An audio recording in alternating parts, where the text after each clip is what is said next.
ভোলা তজুমুদ্দিন ২ নং সোনাপুর ইউনিয়নের কৃতি সন্তান গরিবের বন্ধু ডাক্তার একেএম ফিরোজ শিকদার বলেন, মাদক সমাজের একটি ক্ষতিকর পদার্থ।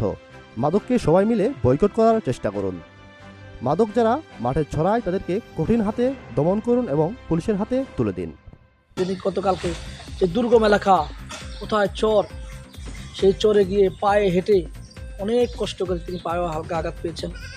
সাধারণ কৃষক, জেলে, অসহায় মানুষের খবর নিয়েছেন, তাদেরকে অনেক সান্ত্বনা বানিয়ে দিয়েছেন, তাদেরকে অনেক কথা বলেছেন, তাদের মনের দুঃখের সব কথা শুনেছেন।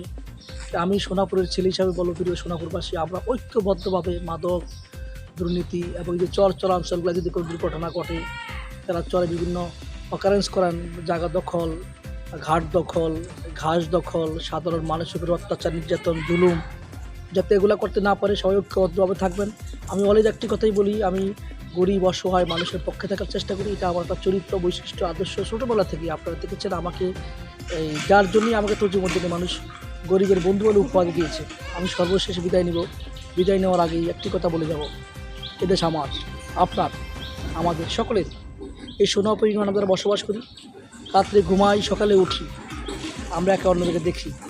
তাই আসুন ঐক্যবদ্ধভাবে সুন্দর একটি ইউনিয়ন পরিচালনা করার জন্য যা লাগে আমরা সবাই মিলেমিশে কাজ করব। সবাই ভালো থাকবেন, সুস্থ থাকবেন, আমার জন্য দোয়া করবেন। আসসালামু আলাইকুম রহমতুল্লাহ।